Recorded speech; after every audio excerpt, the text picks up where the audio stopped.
Listo, perfecto. Bueno, pues comenzamos entonces. Buenas noches a todas y todos.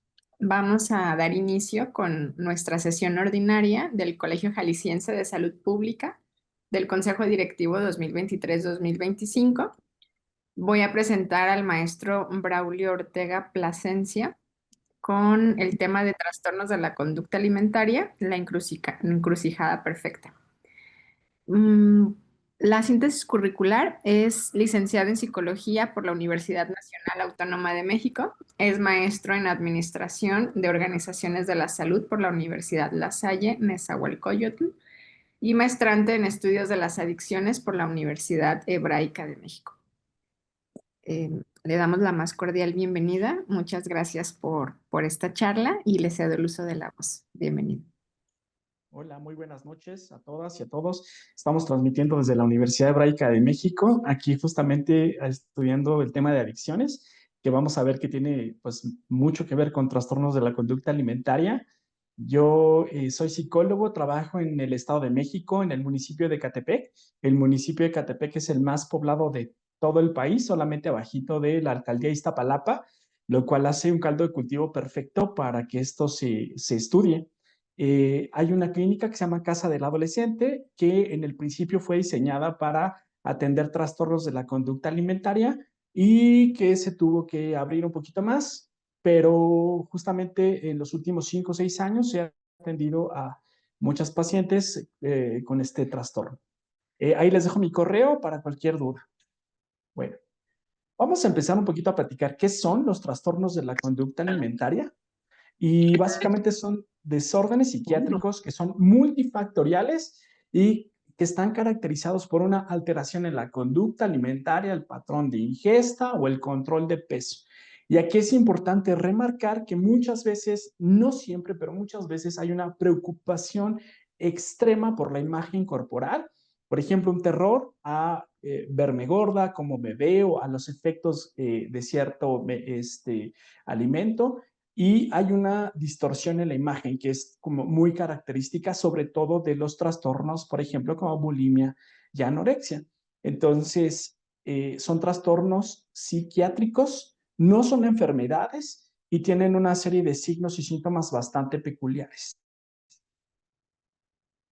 Ok, tenemos aquí ciertas características, son muy impredecibles. Quiero decir que cuando uno ve a una persona con trastornos de la conducta alimentaria, está ante un 50% de éxito y un 50% de fracaso, ¿ok? Tenemos una gran resistencia, pueden ser graduales, empezar poco a poco con ciertas conductas de riesgo, con ciertas dietas, con otros trastornos, o pueden ser cíclicos, con recaídas constantes, con restricciones graves de la ingesta, con ciertos controles al comer y al asumir ciertas conductas, perdón. Y característica muy importante de los trastornos de la conducta alimentaria en general es que se mueven con una facilidad increíble. De hecho, yo he tenido pacientes que han estado conmigo yendo con un sobrepeso importante, bajan hasta anorexia, regresan a bulimia y se mueven con muchísima facilidad. Por eso, cuando tengas una paciente con algún diagnóstico relacionado con TCA, ten en cuenta que estás viendo una foto instantánea de esa paciente en ese momento del tiempo y espacio y que eso puede cambiar con muchísima, muchísima facilidad. Entonces, pueden ser graduales, pueden ser cíclicos, pueden ser dinámicos. Generalmente se mueven con mucha, mucha intensidad. Tenemos algunos datos que se los puse porque me parece muy importante. Hay unas encuestas que son las encuestas del ENSANUD, pero aquí puse una encuesta viejita, la del 2006. Ya, evidentemente, ya han pasado prácticamente 2 décadas, pero hay algo muy importante en esto. Aquí nos dice que el 7% de los niños prácticamente y casi el 15% de las niñas afirmaban presentar miedo intenso a subir de peso en los 3 primeros meses de la encuesta. Ok, el miedo como factor de riesgo es importante, ya que a mayor cantidad de miedo, los niños tuvieron más atracones. Se observaron conductas de atracón en casi 9% de los niños y 9.4% de las niñas. Una pérdida de control de la conducta alimentaria y sí se vio pues como algo que me parece muy importante. Entonces, miedo como detonador de los atracones. Entonces, pues un dato que llamó poderosamente mi atención desde hace mucho tiempo. También tenemos aquí en la adolescencia, justamente es donde los trastornos de la conducta alimentaria están estallando. No son exclusivos de la adolescencia. ¿Puede haber niños y niñas antes de los 10 años que lo presenten? Sí, sí puede haber. Puede haber personas adultas que lo presenten, sí, sí, sin duda, y los he atendido. Pero justamente la adolescencia es un periodo de mucha vulnerabilidad, pues tenemos cambios físicos, sociales, sexuales y muchos duelos. Entre la primaria, la secundaria y la preparatoria, las personas se enfrentan a muchos cambios en la segunda década de la vida.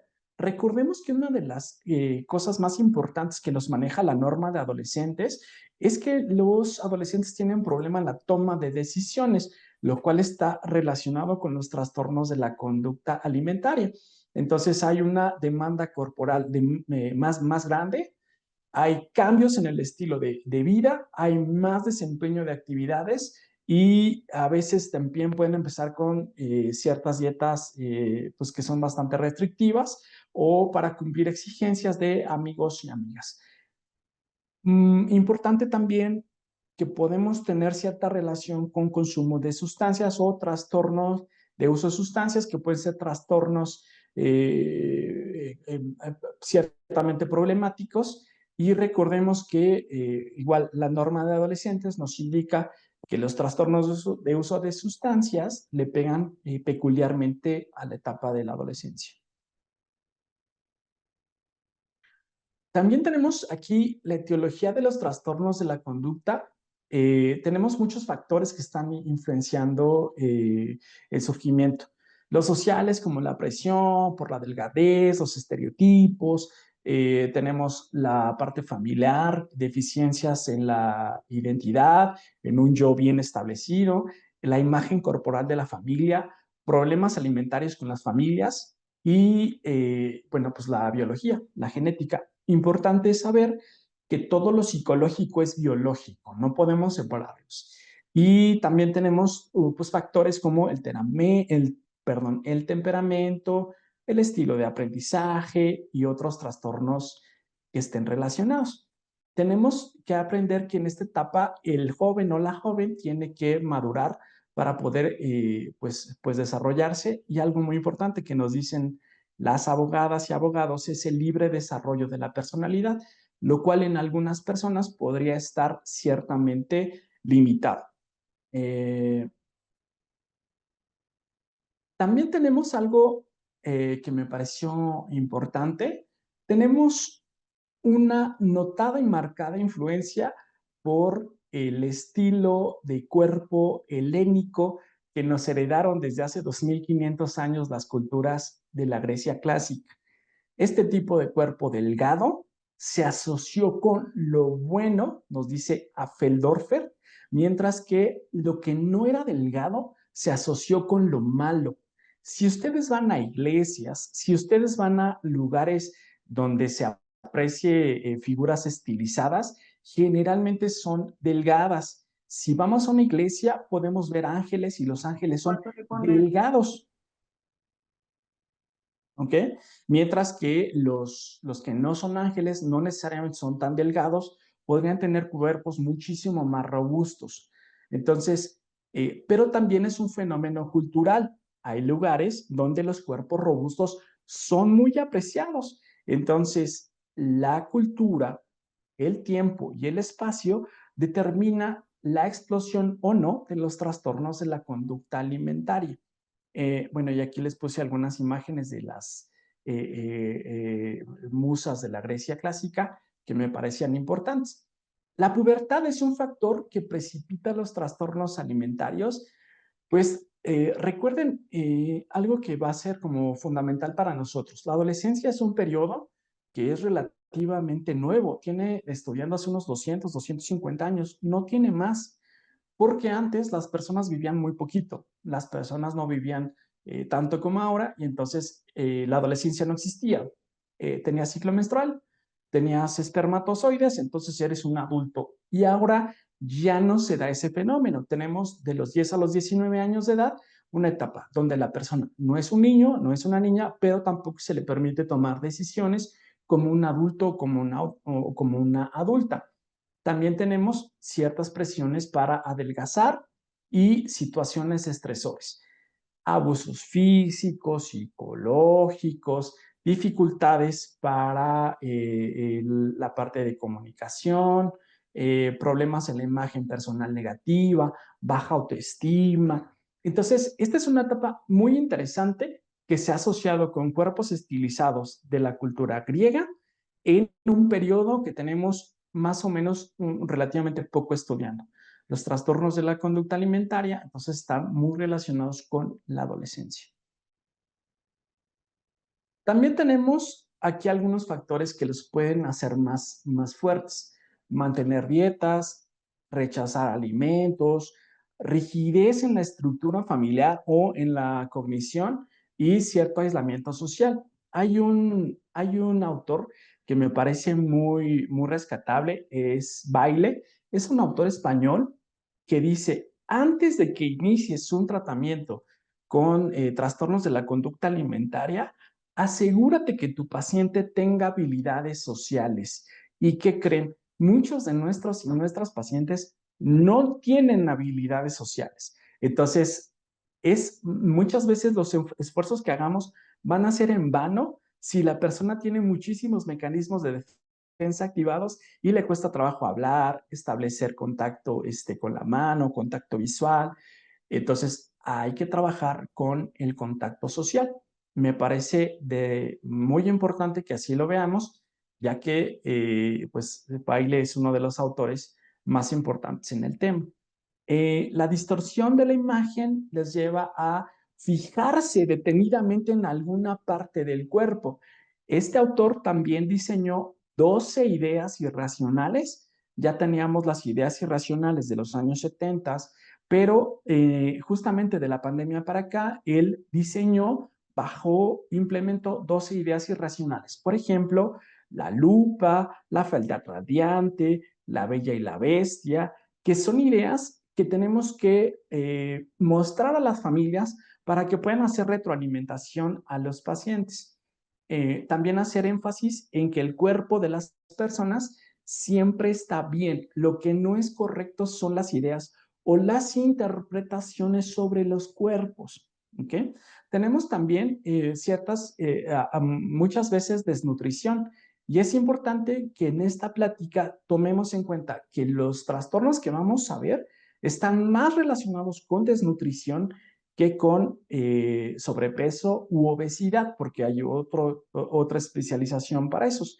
Entonces, aquí el índice de masa corporal podría estar ciertamente comprometido en desnutriciones o pesos ya francamente riesgosos.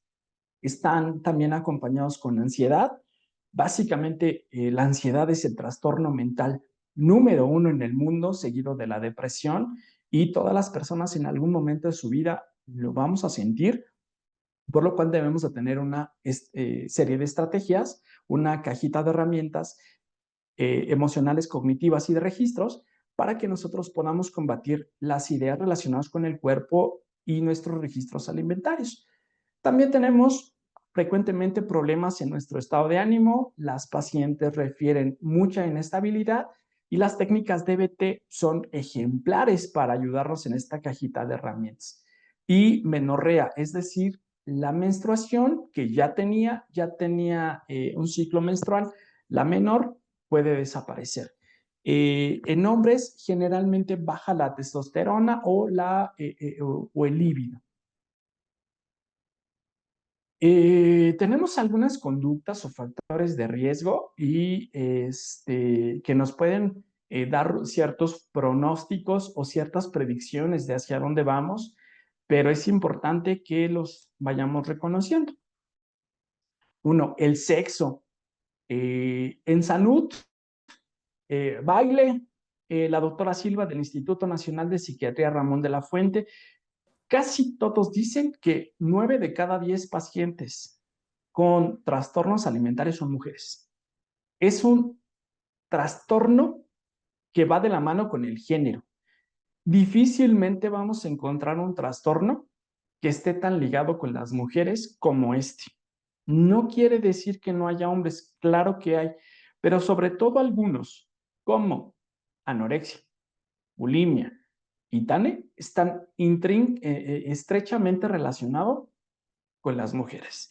Entonces, un factor de riesgo es mujeres. La edad, hace ratito estaba mencionando que la adolescencia es un factor de riesgo para presentar un problema relacionado con TCA, tener más o menos entre 15 y 16 años, aunque sí he tenido pacientes que han llegado a los 22 todavía con un TCA restrictivo más o menos intenso. Estar haciendo dietas puede influir como un factor de riesgo, donde las viste en TikTok, en redes, alguien te platicó. Hay que ir entrevistando a nuestras pacientes para determinar qué tipo de dieta trae, bajo qué influencia. La migración tiene muchos riesgos, no solamente TCA, sino tiene riesgo de esquizofrenia, tiene riesgo de depresión, de ansiedad, de conducta suicida. Entonces, la migración es un factor de riesgo muy importante. Y una morbilidad psíquica en donde hay problemas de ansiedad, de sueño, trastornos obsesivos compulsivos, a veces consumos de sustancias que generalmente son pastillas que les inhiben el apetito y padres con algún tipo de adicción o con adicciones conductuales. La genética y sobre todo, muy importante, el maltrato físico, maltrato psicológico es un factor de riesgo importante para que una persona asuma que algo no está bien con su forma de consumir alimentos. Aquí hay algunos criterios, vamos a ver algunas clasificaciones de las más importantes, no son todas, solamente como tenemos el tiempo bastante reducido, pues solamente tomamos algunas y es importante que vayamos viendo algunas. Tenemos anorexia, perdón, perdónenme, ok. Tenemos anorexia, tenemos algunos criterios, son restricción de la ingesta, pero que sea algo significativamente superior a lo normal, miedo intenso a engordar o ganar de peso, o ganar peso y alteración de la imagen o dismorfia corporal. Estamos ante un trastorno de los más intensos de TCA. La anorexia puede ser de varios tipos: restrictiva, anorexia con atracones o con purgas, con cierta remisión o remisión total, pero sí es básicamente de todos los trastornos de la conducta alimentaria, lo que tenemos que entender que son mm, adicciones sin sustancia de por medio. Entonces hay recaídas considerables, hay distorsión, hay problemas de depresión, ansiedad y de repetir las conductas que se supone que ya habían desaparecido. Esta es bastante importante. También tenemos bulimia. Y bulimia, la diferencia tenemos aquí, episodios recurrentes de atracones seguidos de comportamientos compensatorios. Pueden ser vómito autoprovocado, usar laxantes, usar algún diurético o hacer muchísimo ejercicio. Es recomendable que a los pacientes con TCA, si tienen un índice de masa corporal que está comprometido, está en riesgo, no se les permita hacer ejercicio. De lo contrario, van a estar perdiendo peso o cualquier actividad mínima como ir a las tortillas o ir al mercado, pueden hacerla con muchísima actividad con el fin de quemar calorías, grasa, peso, bajar de peso. Y aquí importante, interesantísimo, la anorexia ya se había, los primeros registros de personas con anorexia, pues son santas de la Edad Media. Anorexia quiere decir alguien que no come, ¿va? No, el nombre está mal, es sin comer. No necesariamente una persona va a dejar de comer por un rollo relacionado con el cuerpo, pero si te van a hacer una cirugía y te piden que dejes de comer un día, te están mandando anorexia, ¿sale? Y la bulimia es un trastorno que hasta 1979 empezó a existir de manera oficial. Es decir, antes de esa fecha, la bulimia no existía. es un trastorno posmoderno. ¿Qué quiere decir eso? Que los medios de comunicación, la estructura social, el capitalismo en el que vivimos han creado muchas mejorías, pero también problemas. Entonces, bulimia, eh, pues bienvenidos de los 80. Atracón se caracteriza por indigestión por un periodo determinado de una cantidad de alimentos superior a la que la mayoría de personas comería. Pero aquí los alimentos son muy específicos, no es una ensalada triple enorme, no, no, no, no. Son alimentos generalmente chatarra, como pizzas, como hamburguesas, muy grasosos, muy dulces, ¿ok? En un periodo de más o menos 2 horas o menos y que puede ser más o menos 3 veces por semana. Recuerden algo importante, aquí la culpa está de por medio. ¿Y por qué lo menciono? Porque si nos vamos a remontar a los grandes atracones de Roma, ahí no había ninguna culpa. Las personas se daban grandes atracones, vomitaban y seguía comiendo. Entonces el trastorno sí tiene que ir seguido de la culpa. Se asocia con comer rápido, sentirse muy lleno, comer grandes cantidades de alimento, muy grandes, más grandes a lo que alguien comería, 2 pizzas, 4 hamburguesas, algo muy grande. Y la cantidad de alimento provoca cierta vergüenza. Después hay cierto sentido de malestar y de disgusto. Y este casi no se habla, pero este es muy importante para mí, por lo menos en mi consulta privada. Trastorno alimentario no especificado. TANDE, trastorno alimentario no especificado. La persona tiene malestar, provocan malestar clínicamente significativo, deterioro en el funcionamiento del individuo, de la familia, laboral, ¿va? Pero no te cumple con criterios de anorexia, no te cumple con criterios de pica, no te cumple con criterios de bulimia, no te cumple con, pero parece que tiene un poquito de todo durante varios periodos. Se va moviendo con una facilidad tremenda. Este trastorno, TANE, en mi consultorio, no digo que a nivel nacional, para nada, es el trastorno más importante que yo atiendo. Más de la mitad de las personas con un diagnóstico de TCA están relacionados con TANE. Antes eran conocidos como la ingesta infantil.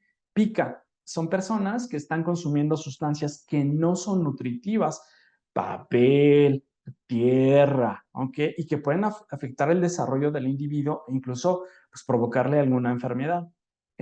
No forman parte de algo culturalmente aceptado, a menos que sea algo muy específico en la cultura, pero o algo extremo, por ejemplo, alguien que de plano no pueda tener acceso a alimento por nada y se lleva puños de tierra a la boca. Pero si no, estamos hablando de pica. Generalmente se asocia con menores de edad, ¿va? O con alguna, podría ser, hay que discernir que no tenga alguna discapacidad o un espectro autista o algún tipo de otro diagnóstico del trastorno del neurodesarrollo. Rumiación está relacionado también con el vómito. Este vómito de manera involuntaria, comen alimentos y los regurgitan, mastican, no tragan y escupen. Está muy asociado el nombre con la rumiación de las vacas. Y hay que descartar que no tenga algún otro trastorno de la conducta o sobre todo que no tenga alguna otra enfermedad, reflujo, gastritis, colitis. Evitación. Personas que falta de interés comer, evitan alimentos, preocupación de las consecuencias de comer, faltan alimentos disponibles, el sujeto ciertamente experimenta cierta preocupación por la imagen y generalmente puede ir de la mano con algún tipo de anorexia y como se mueven constantemente, generalmente va y luego anorexia. Y con comorbilidades en general de los TCA, pues la depresión, trastorno obsesivo compulsivo, ansiedad, uso de sustancias y trastornos de la personalidad. Y si no mal recuerdo, tenemos un par de láminas donde explico solamente 2 láminas, aunque podrían ser más, de las causas neurológicas. Bueno, la corteza prefrontal parece que está muy relacionada con los TCA, ya que la parte dorsolateral está relacionada con la toma de decisiones, con la autorregulación y está como muy hiperactiva. Entonces, en la anorexia, como que toma un control regio sobre las conductas. Y la parte de aquí abajito, la orbitofrontal, participa en las recompensas, como que no hace una valoración tan correcta de las recompensas, y entonces puede rechazar también alimentos. Y el sistema límbico, la amígdala, que es la estructura que está asociada con el miedo y con la ansiedad, tiene ciertas respuestas hiperreactivas, está muy activa durante la anorexia.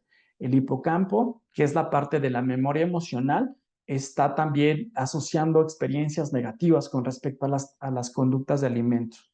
Entonces, hay más, nada más puse estas 2 porque tenía que ser más o menos breve y conciso, pero también están las redes neuronales, también están las hormonas, también está otros sistemas que pueden estar participando. Hasta aquí, digamos que terminamos con la parte positivista, ¿ok? Pero ahora vamos a pasar a la parte cultural y a la parte que tiene que ver con todo lo asociado a lo que representaría tener un trastorno de la conducta alimentaria, que me parece muy importante porque puede ser igual de profundo o hasta más. Y empezamos con la crianza. Este es un cuadrito bastante interesante de un libro que se llama Dejarás a tu padre y a tu madre. Nos dice que la crianza afecta a todas las personas de alguna forma, ¿ok? Obviamente tiene un enfoque de psicoanálisis, psicodinámico, no hay aquí leyes, no hay reglas, ¿sale? Son situaciones hipotéticas, pero que pueden influir en las personas y en las familias. En teoría, Jung nos dice que las personas necesitarían una individuación, una separación de la mamá o de la familia para poder encontrar su yo y que nazcan y se desarrollen. Pero ¿qué pasaría si yo no tengo una separación exitosa o adecuada de mi mamá, de mi papá o de mi familia? Podríamos presentar ciertos problemas que están muy relacionados con trastornos de la conducta alimentaria. Aquí tenemos la niñez y la adolescencia. El padre se muestra, aquí está presente o está ausente. Y si está ausente, fíjense, un papá ausente, aunque también podría ser una madre, genera un niño eterno, puer a eternus, y genera una dependencia de la mamá, una sobrecompensación, y son adultos de 30 años que siguen viendo Marvel o DC o que siguen como inmaduros, ¿no? Y entonces la mamá, ¡pum!, se los come, se los devora. Obviamente con un enfoque psicodinámico. Por eso tenemos que trabajar con la separación de los adolescentes progresiva para que sean independientes. Pero ¿qué pasa si tenemos un padre más regio, más presente? Bueno, pues tenemos generalmente un adulto maduro. Las figuras paternas o una figura materna bien establecida, que está bien equilibrada, puede dar seguridad, confianza y fortaleza, mientras que una que no puede ir a problemas relacionados con consumo de sustancias o problemas relacionados con el espectro del suicidio. Y aquí yo sé que a lo mejor hay vegetarianos, veganos y de otras partes, pero si alguien quiere participar es ahora. ¿A quién les gustan las hamburguesas, el pozole, los tacos, alguna cosa?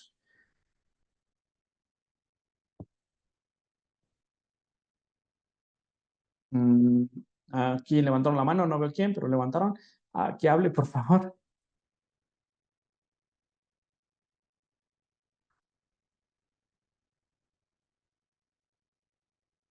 Bueno, no escucho, no sé quién, pero es No, importante. adelante. No, nada más es que preguntabas que a quién le gustaban las hamburguesas.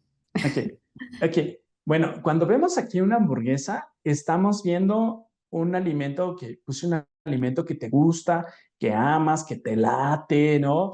La ves y se te antoja y dices, wow, no manches, yo quiero una doble, triple. Guillermo quiere participar, creo. Guillermo.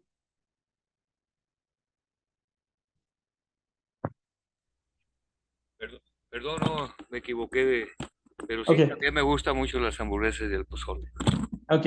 Va, recordemos aquí algo. El amor por la hamburguesa no se culmina hasta que la destruyo. Y ese es un mensaje importante porque justamente una hamburguesa para que yo diga, me encanta, no va a ser viéndola eternamente. La tengo que agarrar, apretar, masticar, devorar, ¿no? Pues básicamente pues, transformarla en popó, ¿sí o no? Para que consumes tu amor. Y una de las cosas que está muy ligada a los trastornos de la conducta alimentaria es que nos han enseñado a relacionarnos como nos relacionamos con la comida, a destruir lo que amas. Esto lo dice Apfeldorfer en el año 2000. Me parece muy importante porque justamente parece que todo aquello que amamos lo tratamos como en ciertas condiciones como nuestra comida, lo deshacemos, lo destruimos, ¿no? Entonces, no, no culminamos nuestro amor viendo, hay que destruir. Este es un libro que me parece increíblemente bueno, lindísimo. Me parece que es uno de los libros que más me ha gustado, Trastornos de la Conducta Alimentaria. Es de Luigi Onis. Luigi Onis ya falleció, fue un autor italiano que en la Sapiencia de Italia, fíjense, en la Sapiencia de Italia, en la universidad, un área especializada para trastornos de la conducta alimentaria, donde hacen investigación profunda, y él tiene una visión pues, de terapia familiar sistémica bastante interesante, en la cual estoy basándome mucho. Es un libro que recomiendo profundamente, editorial Gedisa, hacen muy bien las cosas y me parece que deberían de consultar. Un poquito, vamos a ver qué dice Onis. A ver, los trastornos de la conducta alimentaria son trastornos profundamente femeninos, conflictos de la mujer con su feminidad y con lo que representa ser mujer en una cultura del siglo XXI que trata a las mujeres muy mal. ¿Ok? Vamos a encontrar frecuentemente problemas con la mamá, frecuentemente. Problemas de la hija con la mamá, problemas de la hija con la familia. Y aquí me encantaría hacer como una aclaración. Onis nos habla de tres cuerpos, que mucho en familiar sistémica se maneja. El cuerpo físico, que es este cuerpo que yo tengo, pero también el cuerpo familiar. Han escuchado muchas veces, el papá es la cabeza de la familia, ¿no? La mamá es el corazón de la familia. Los hijos son el motor, etcétera, etcétera. Ah, bueno, y además han escuchado el cuerpo social, el cuerpo de enfermería, el cuerpo médico, el cuerpo de bomberos. Entonces nos vamos moviendo entre esos tres cuerpos. Cuando yo rechazo la comida o cuando me lastimo, cuando me corto, lo que estoy rechazando es a mi segundo cuerpo, al cuerpo familiar. Si yo me lastimo o si yo rechazo comida, lo que en realidad quiero hacer es rechazar indirectamente a mi familia. Entonces, imagínense que van a una fiesta, van al mole súper rico de una boda y que dicen, no quiero, gracias. ¿Cómo te ves? Pues muy mal. Pareces pues bastante grosero, bastante grosera. Entonces, rechazar el alimento simbólicamente, repito, simbólicamente es rechazar a la familia, más específicamente a la mamá. ¿Por qué a la mamá? Los trastornos de la conducta alimentaria, algún autor ya establece, ya maneja que las bebés ya desde chiquitas ya vomitan la leche o ya rechazan el pezón. La leche está asociada con la maternidad, ¿no? La lactancia. No hay algo más femenino, más en las mujeres que la lactancia. Entonces, si yo rechazo la lactancia, rechazo la leche, estoy rechazando a mi mamá. Pero aparte, ¿de dónde vienen los alimentos? Pues de la madre tierra. Entonces, es un conflicto profundo. Y aquí un ejemplo buenísimo que nos pone Onis. Aquí tenemos que los hombres en la Segunda Guerra Mundial se van a Europa. Estos son estadounidenses marchando a Europa a la guerra. Y más o menos durante 10 años, lo que han visto las imágenes y las fotitos de las mujeres así con el pañuelo y con el puño, de nosotras podemos hacerlo, pues aquí están trabajando. Más o menos durante 10 años dicen, vénganse, vénganse a trabajar, vénganse a incorporar a las actividades y se van a chambear muy bien. Pero cuando los hombres regresan, hay algo que se llama el malestar sin nombre. ¿Qué es eso? Las mujeres regresaban a sus actividades cotidianas, a las actividades de familia, lavar, planchar, sacudir, ir por los hijos a la escuela, etcétera. Lo que en ese momento del tiempo-espacio se conocía como algo muy normal para las mujeres, ¿sale? Y entonces empezaban a sentirse mal con ser mujeres, ¿no? Yo quería seguir trabajando porque tenía mi dinero y además socializaba y además me cobraba mis cositas y además pues era la cabeza de la familia y ahora me han quitado todo ese poder que en algún momento me dieron. ¿Y qué tiene que ver con trastornos de la conducta alimentaria? Van a ver ustedes que muchas mujeres se sienten mal con algo que no saben explicar y que rechazan la comida. Entonces, pues un punto clave, ¿no?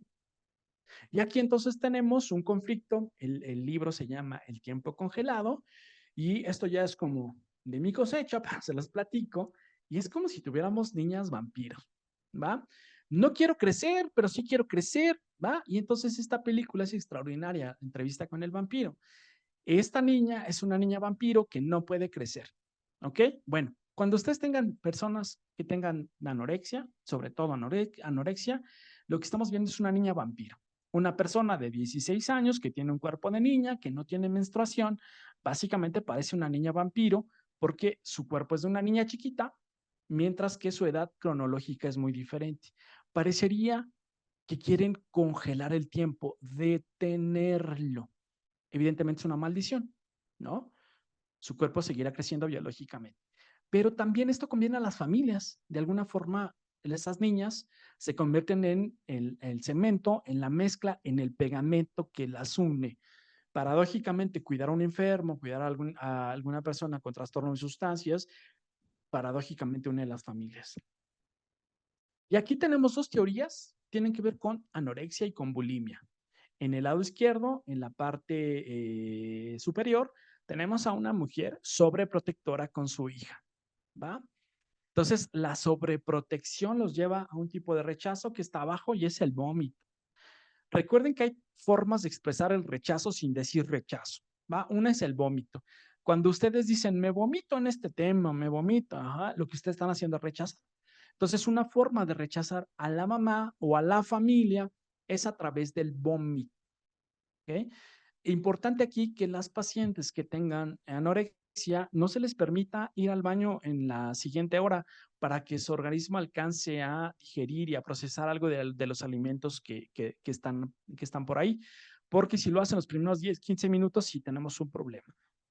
En la segunda imagen, a la derecha, tenemos una niña que está abandonada. La niña abandonada, nos dice Onis, manifiesta su rechazo a través de evitar el alimento. No se casen, no son leyes, pero nos pueden ayudar mucho, mucho a distinguir entre una y otra. Van a ver que si lo van más o menos asimilando, sí van a encontrar un poquito de esto. Pero también tenemos otras interpretaciones que son muy profundas y muy interesantes. ¿Por qué Buda nos decían que comía un grano de arroz? No es cierto, pero el mensaje ahí está. Un mensaje, con un arroz basta, ¿no? Y bueno, que pues esta figura, Jesucristo, se fue al desierto y durante 40 días, pues no comió nada. Entonces, nos están llegando mensajes de espiritualidad, ¿ok? No comer, privarte de los alimentos, te hace que estés como en otro nivel. Pero también tenemos la famosísima huelga de hambre. Puede ser un mecanismo de chantaje. Si yo no como, te tengo pues funcionando de cierta manera, lo cual se me hace pues muy interesante, ¿no? Entonces lo simbólico no lo podemos dejar pasar como para poder entender cuál es el mecanismo que ella está utilizando. Además hay algo muy paradójico, que las personas con trastorno de la conducta alimentaria sobre todo al principio, cuando dejan de comer en las primeras semanas, se sienten muy bien, porque recuerden que el cerebro es el órgano que consume más azúcar. Entonces, al no tener azúcar, pues consume de donde pueda y le quita a los otros órganos los nutrientes. Entonces funciona paradójicamente bien esta persona. Y entonces llegamos al título, la encrucijada perfecta. Y en esta encrucijada vamos a tener algo que me parece muy lindo. Esto lo platiqué en el año 2022 con quien fuese entonces el Comisionado Nacional de Salud Mental y Adicciones. Y tenemos en los trastornos de la conducta alimentaria un poquito de todo. Por eso es tan complejo de atender, ¿no? Algo que amas, como la comida, hace ratito lo platicábamos, lo tienes que destruir. O sea, de entrada tienes un mensaje contradictorio, ¿no? Hay violencias de género, lo que significa ser mujer en el siglo XXI, donde se te sobreexige, donde se les sobreexige muchísimo, ¿no? Están en cierto riesgo suicida las personas con TCA de conducta suicida en el espectro, sí están. Entonces las violencias sí son importantes y además ahí vamos a poner pues, los estereotipos inalcanzables. También tenemos, increíblemente, yo no lo sabía hasta que leí UNIS, más o menos aproximadamente, y sí coincide un poquito, 50% de las personas que ya están bien diagnosticadas con TCA pertenecen a la diversidad sexual. ¿Esto qué quiere decir?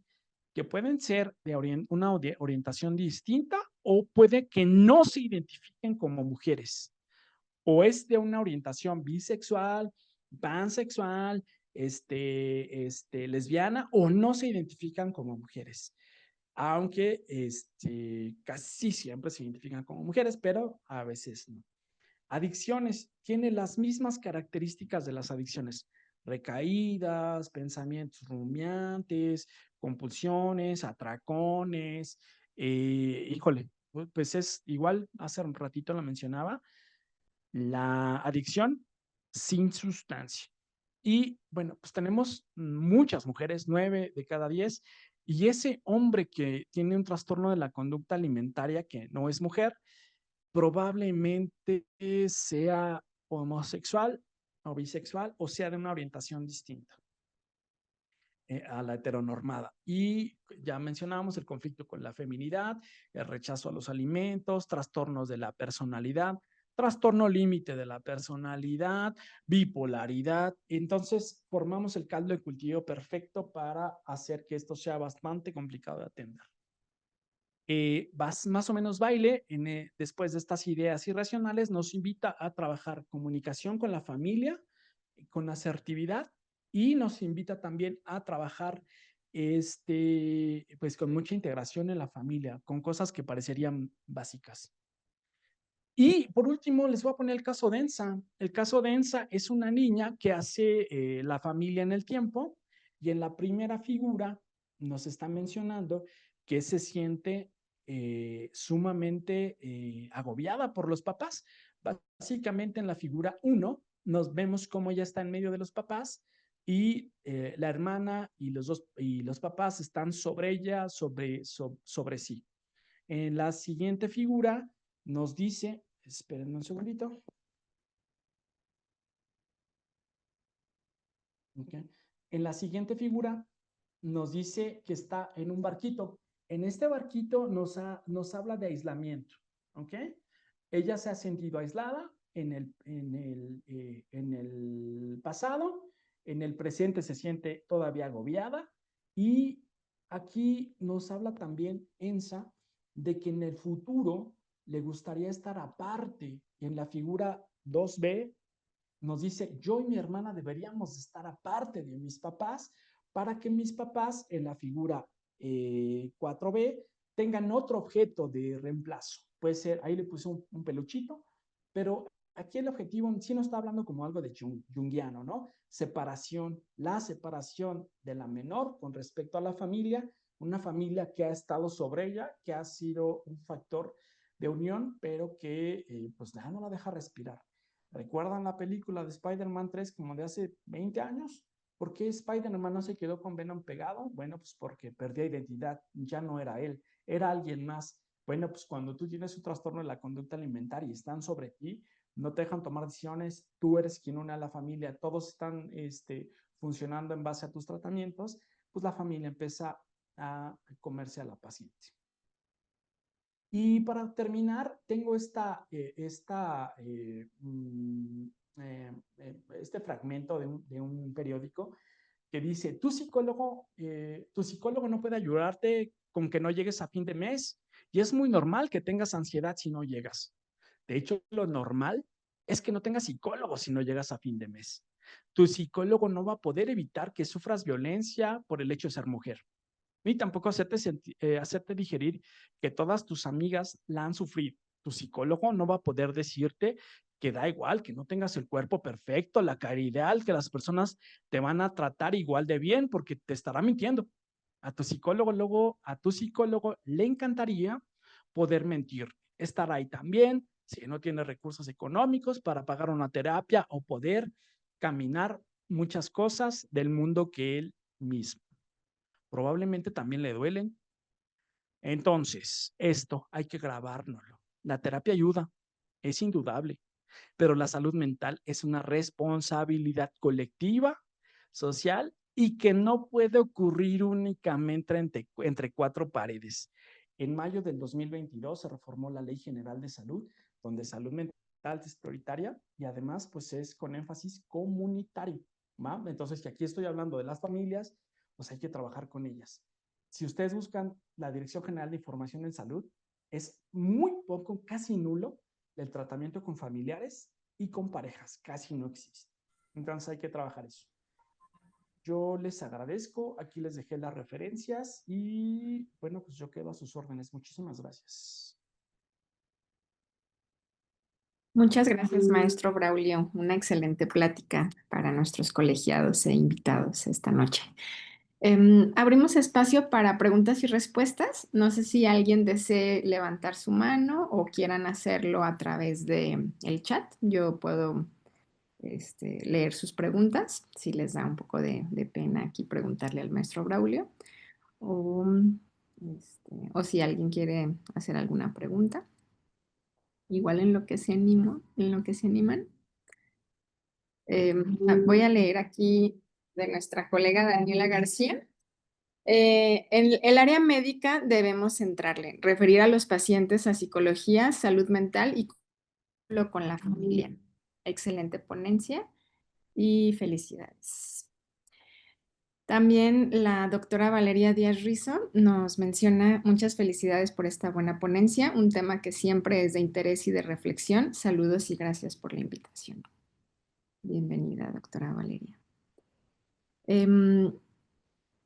Igual en lo que alguien más... perdón. Edgar Eduardo Hernández, adelante. Muchas gracias. Maestro Braulio, muchas felicidades. De verdad que muy excelente ponencia. Inclusive tocamos el tema de las creencias religiosas y precisamente hay una película que se llama Últimos días en el desierto. No sé si la haya visto. Precisamente el protagonista era Jesús de Nazaret, en el que está en el desierto y conoce a una familia pues, en ese lugar, ¿no? Entonces una mujer desgraciadamente estaba falleciendo por depresión aparentemente. Pues, eran tres personas, papá, mamá y un hijo de 16 años. Y la mujer que tenía depresión no podía comer. Entonces a Jesús le ofrecen alimento y él dice, no quisiera ofenderte, pero estoy ayunando. Y la mujer se ríe, ¿no? Que precisamente su hijo explica que es que le causa risa que ella que no puede comer lo quiere hacer y el hombre que puede comer no lo hace, ¿no? Entonces también como está esa creencia de el ayuno, pues lleva a la fortaleza espiritual, ¿no? Pero si lo llevamos a un extremo nos puede hacer mucho daño también. Luego también cómo toca los factores sociales, ¿sí? Que pues prácticamente también van a afectar a la salud de la persona, a la salud mental. Prácticamente, por ejemplo, si vemos de los factores sociales una mala relación familiar o que no se tienen los recursos necesarios, pues claro que van a afectar también pues prácticamente la conducta de la persona, en este caso puede caer en la conducta alimentaria. Y por último, pues sí, o sea, yo concuerdo, un ejemplo que tuve en consulta en el estado de Puebla fue una niña que llegó por problemas alimenticios, problemas de no poder alimentarse adecuadamente. Atrás de eso lo que había era que lo platicamos y desarrollamos en consulta, desgraciadamente abuso sexual en la infancia por un primo lo cual ella quería platicarlo ya desde hace años, ¿no? Y ella llegó como problemas alimenticios desde hace 2 años, justamente 2 años atrás, que ella ya tuvo como el ánimo de decir lo que le había pasado a su familia, pero por el conflicto que iba a provocar se lo guardaba, pero lo mostraba en la conducta alimentaria, que algo estaba faltando. Entonces, me encantó la ponencia, muchas gracias y que tengan una excelente noche. Muchas gracias, Braulio. Em, Aquí el doctor José Noé Rizo, muchas gracias por comentarnos, él estuvo en nuestra sesión pasada. Dice, excelente Diana y Braulio. La necesidad sobre abordar los trastornos de conducta alimentaria se relacionan además con la falta de información, estigma y acceso limitado a tratamientos especializados. Incluyen factores socioculturales, presión estética, redes sociales, psicológicos como baja autoestima, perfeccionismo, biológicos, de genética, familiares, dinámicas disfuncionales. Felicidades que sigan estos espacios. El psicólogo Arturo García González nos menciona felicidades al Colegio Jalisciense de Salud Pública por la apertura de estos espacios. Muchas felicidades, maestro Braulio, por la excelente ponencia. Sin duda alguna, los trastornos de conducta alimentaria es un tema muy importante que se debe abordar. Aquí la doctora Daniela García nos pregunta que dónde lo podrían contactar. Me parece que en la última ponencia venía su correo, no sé si nos lo pueda. Sí, ahorita les pongo mi correo. Gracias. Mariana Paniagua dice, dado que los trastornos de conducta alimentaria son multifactoriales, ¿qué acciones de salud pública considera prioritarias para su prevención en México? Justo con eso cerraba, con trabajar con las familias, trabajar con la integración de madres e hijas, padres e hijos y crianzas más efectivas, donde les demos herramientas para desarrollar habilidades sociales. El siglo XXI es trabajar con habilidades sociales para que tengan factores de protección muchísimo mayores, más que estar remediando una y otra y otra y otra vez. No hay que irnos con la sintomatología, come o no come, sino qué está debajo de eso. ¿Cuál es la profundidad? ¿Qué me quiere decir con eso? Recuerden que el cuerpo es como un lienzo, como si fuera un cuadro donde yo pinto en él y a través de mis acciones, conductas, deseos, etcétera, lo reflejo a través de mi cuerpo. Gracias. Por aquí tenía un comentario que se me había traspapelado de María de Labou, no sé cómo se pronuncia. Muy interesante ponencia y felicidades al maestro Braulio. Definitivamente el cierre, toda una realidad, compromiso social a la salud mental. Y yo quería comentar, en la mañana estaba escuchando un podcast y hablaban sobre 8 heridas no sanadas de la infancia.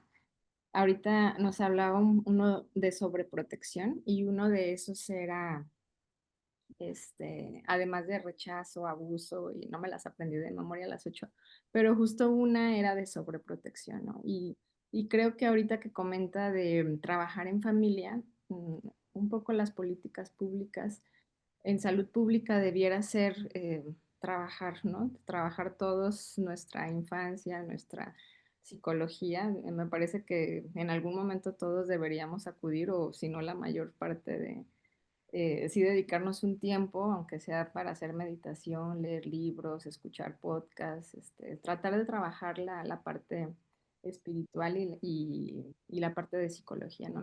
Me parecen unos temas muy importantes y que no solamente abordan los trastornos de conducta alimentaria, ¿no? O sea, también se ven reflejados en otros aspectos, por ejemplo, como vigorexia, se me viene a la mente, o algunas, o sea, como que se vea reflejado de alguna otra forma, ¿no? Entonces, es un tema que da para mucho, es la verdad muy, muy importante tocar el tema sobre la mesa y nosotros que estamos en la salud pública, ver desde lo que nos toca, ¿no? Desde qué arista podemos aportar para que, para que estos problemas cada vez se atiendan o que se prevengan, ¿no? Que esto no llegue a un problema que después se tenga que revertir, ¿no? Pues lo más ideal sería que se prevenga.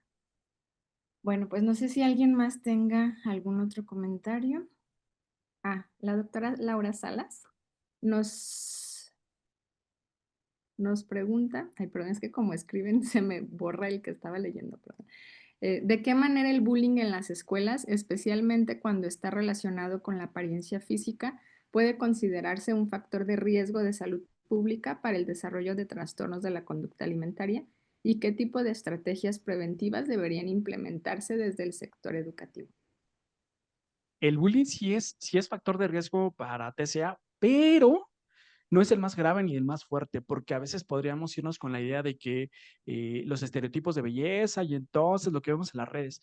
Bullying está más relacionado con espectro de la conducta suicida y sobre todo el cibernético. Entonces, sí da para TCA, pero habría más bien que ver este espectro de la conducta suicida. Ese es más fuerte todavía, que finalmente TCA pues, no se salva de ese espectro de la conducta suicida. Tratemos de ir más allá de la sintomatología y cuando una chica, una persona llega con sus brazos, sus piernas lastimadas, ¿qué es lo que nos quiere decir con eso? Generalmente es un mensaje, ¿no? Generalmente son mensajes y hay malestar psicológico que debe ser pues, de mucho tiempo.